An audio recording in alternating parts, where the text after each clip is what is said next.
The events that precede the last day of the last days and bring the day of the Lord and the second coming of Jesus Christ is a war in Israel. I'm going to deal with 3 different groups you'll hear in the news today. So right now, we are living in a time where we may be on the precipice of the end. I don't know. Jesus says no one knows the hour of the day. So I'm not raising my hand telling you I figured it out. But what we're seeing right now, we're seeing Iran, which is a jihadist Islamic terror state. And rather than just declaring war on Israel, up until this point, they've worked through 3 proxies. Those 3 proxies are warring on Israel, but they're warring from other nations. These would include Hamas, which I preached about in the past. It's an Arabic word that means zeal. It's also a Hebrew word in the Old Testament that means demonic violence. So what they would consider zeal for their God is actually demonic violence because their God is a demon named Allah. In addition to Hamas, there is another group you're hearing about in the news called Hezbollah. Hezbollah means the party of God. They're not. They're the party of the false God. And then the third group, and you're hearing about them more recently, is the Houthis. Their name literally means the defenders of God, or the warriors of God, or the hammer of God. All demonic, all spiritual, all counterfeit. Anyone who is hearing the news and doesn't understand that for these people, this is a profound spiritual war, does not understand what is happening. And I'll show you now with a prophetic timeline how the last days culminate in some epochal events that have been impossible in human history up until today. I'll show you. My big idea is the day of the Lord. That's the theme of Joel. We've not left Joel. Is triggered by war in Israel. So let me catch you up to the news. 2000 BC, 4,000 years ago, God called Abraham to leave his family to receive the promised land of Israel. Roughly 30 AD, around that time, Jesus Christ lives, dies, and rises in what nation? Israel, and he's Jewish.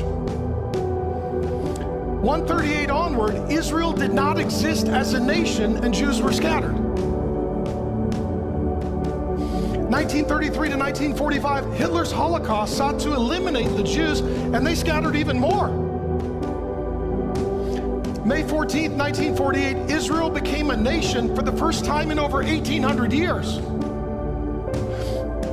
The day of the Lord is preceded by war in Israel. For 1,800 years, there's no Israel. Imagine a nation ceasing to exist for 1,800 years, and then they're back. That may be a prophetic sign that the end is near. 1993, the Israeli-Palestinian two-state solution begins. And the answer is, well, let's give the Arabs, the Muslims a portion, let's give the Jews a portion.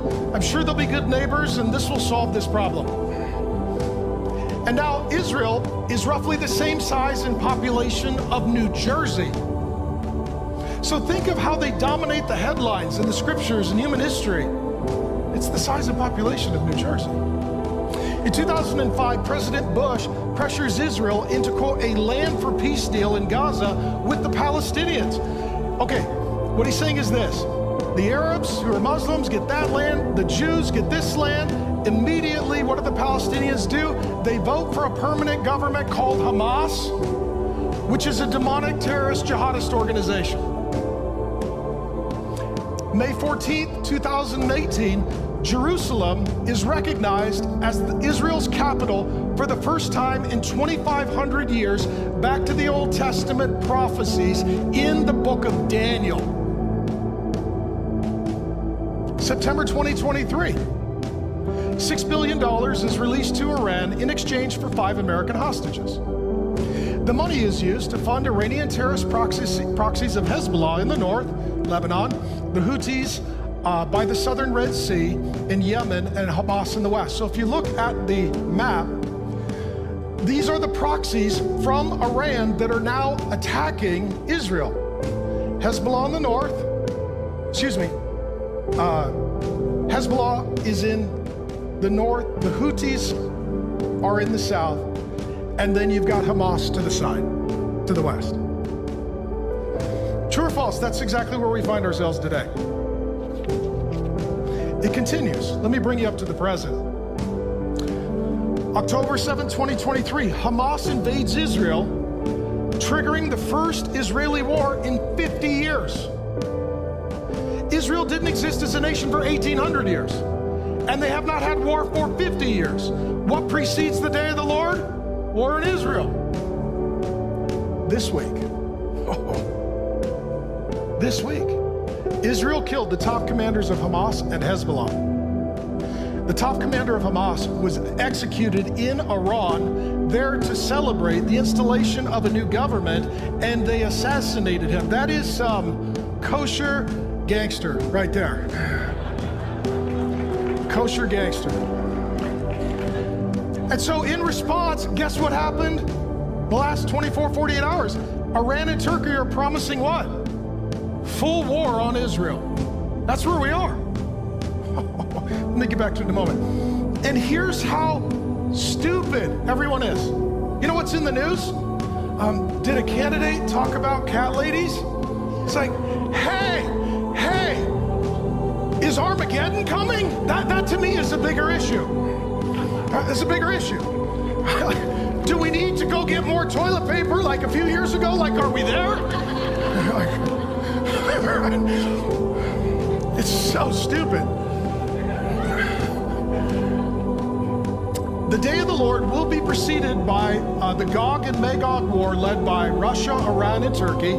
This is Old Testament prophecy in Ezekiel 38 and 39, where the nations surrounding Israel will seek to destroy her, triggering Jesus' second coming at the Battle of Armageddon. Let me summarize this real quick. We're going to go deep into the pool, nerd. You go to Ezekiel 38, 39. It gives the names of some ancient nations that surrounded Israel, and it says, at the end, before the day of the Lord, they're all going to come together. They're going to declare war on Israel, and if you take those ancient nations and you overlay them with a modern map, they're called Russia and Turkey and Iran.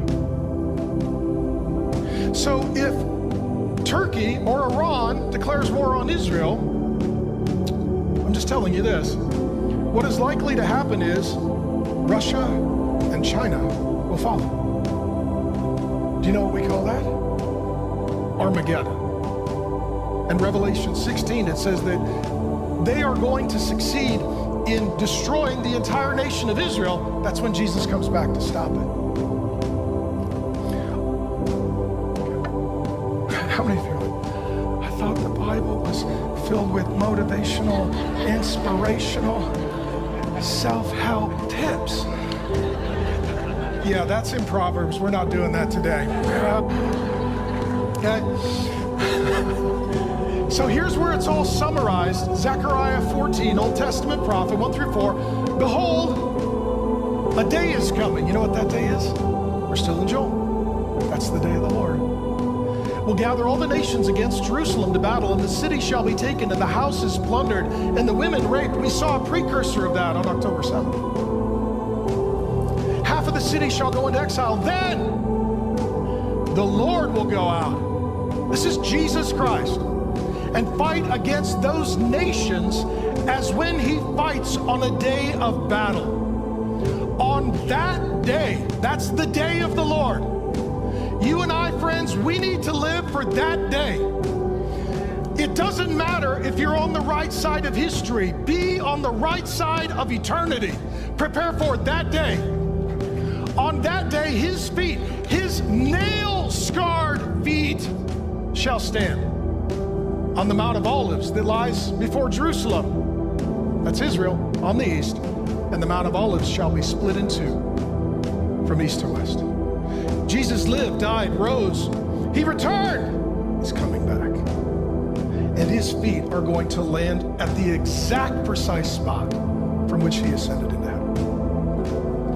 That is what is coming on the day of the Lord. Let me summarize all of this. It's all about Jesus Christ. The Bible's about Jesus. Prophecy's about Jesus. Judgment is about Jesus. Israel is about Jesus. Jerusalem is about Jesus. The Mount of Olives is about Jesus. The first coming is about Jesus. The second coming is about Jesus. The wars are wars against Jesus. The conquering of those enemy foes will be by Jesus Christ. If you forget everything I say, remember this: stick with Jesus. He wins and delivers. You don't need to worry about anything. You just need to stick with him.